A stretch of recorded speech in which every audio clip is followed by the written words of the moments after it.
Hi, so my daughter Zoe Harper was born in December of 2011. I had just spent 12 months volunteering in West Africa and had just turned in the last paper for the first semester of my PhD, so really great timing. When we found out we were pregnant, it was a little bit of a surprise, but we started doing research and we knew we wanted to have a natural birth and a water birth. And after consuming a lot of information, realized that the chances of really successfully doing that in a hospital was really small. So we landed on a home birth, which is something that my husband was not entirely thrilled about in the beginning, but kind of came around to the idea, and now he's a really passionate supporter of that. So we had 2 midwives and a doula. And I went into labor on a Friday.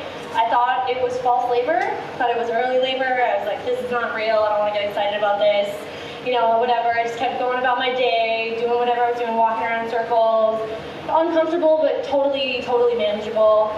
Saturday, the same thing, just really managing, really, you know, just in denial that I was actually in labor. And then by Saturday night, things started really intensifying. I had worked with my midwife throughout the pregnancy for tips to manage labor. She recommended hypnobirthing to me, and I was like, at first I was like, what is this hippie shit? This does not sound at all legitimate. And then I realized that it was just really unfortunately titled, because there was a lot of really good, information in there that I took away from the book, and it turned out to be really valuable for me. So by Saturday night, you know, I let Jason fall asleep because I was like, he can't really help me at this point. And things were really getting intense and really ratcheting up. And I really decided, like, okay, maybe I really am in labor now. And I used a lot of the hypnobirthing techniques. The biggest thing that I took away from the book was not fighting your labor, really relaxing every bit that you possibly can, relaxing all your muscles and leaning in and riding each contraction like a wave, as my midwife called it, and that was extremely valuable to me.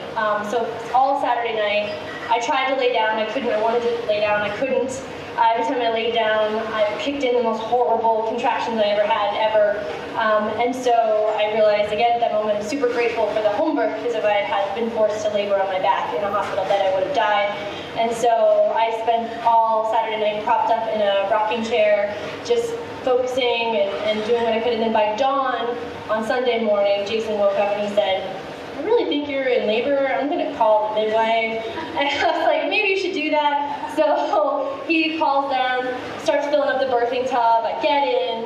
You know, everything's wonderful. It's just the 2 of us. We've got candles lit. It's quiet. You know, I'm just relaxing. I was even more relaxed at that point with just the hot water enveloping you, holding up your exhausted self. I could get into any position I needed to get into. It was just amazing. I could float. It was just wonderful.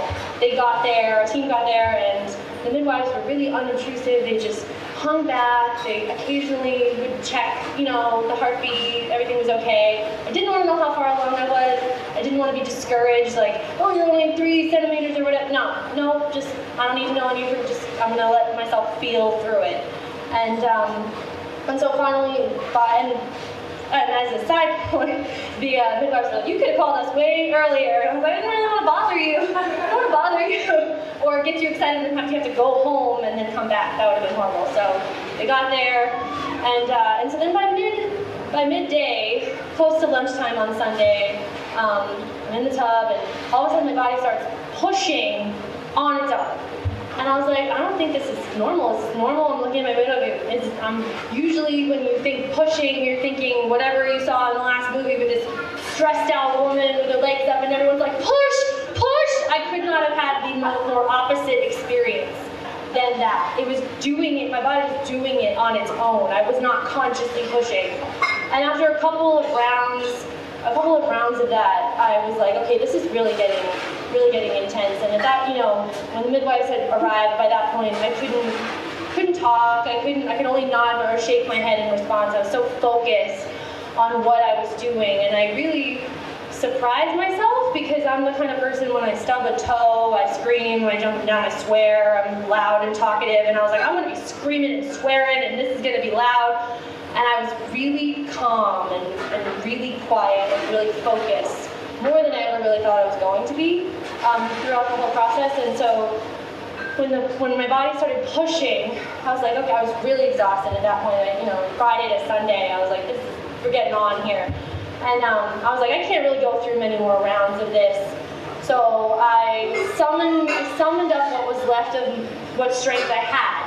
And I decided I was like, I'm pushing this baby out right now. I'm not going through another round of this. And so I summoned up what was left of my strength, and I consciously threw, extra effort, conscious effort behind my body's unconscious pushing, if that makes any sense. And I just threw everything I had behind it, and then in one very brief, very excruciating moment, I cried out for the only time that I actually ever made a sound, as my husband likes to tell, during the whole birth. And she came shooting out of me like a torpedo out of a submarine under the water.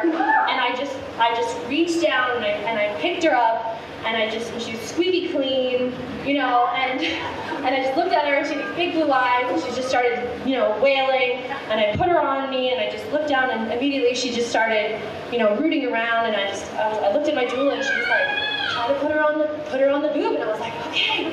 So I put her on the boob, and she just latched on right away, and I was like, is it supposed to be this easy? Like, I don't think it's supposed to be this easy. And I looked, and she just started nursing right away, and in that moment, I felt like Superwoman.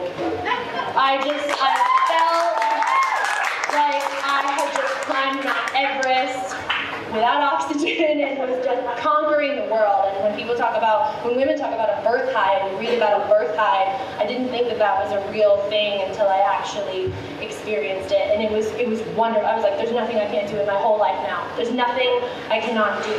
And it was really just wonderful. And it was really interesting having people come to visit after the breakfast. They're like, I'm used to being in a hospital. This is weird. We're in your house. I don't know what's going on. But I think that the number one thing I'd just like people to take away from my story is just a sense of positive strength, that when we trust our bodies and trust ourselves and trust the process, that we as women are strong and amazing and wonderful and capable, and we can do anything. We make people. We can do anything. Thank you.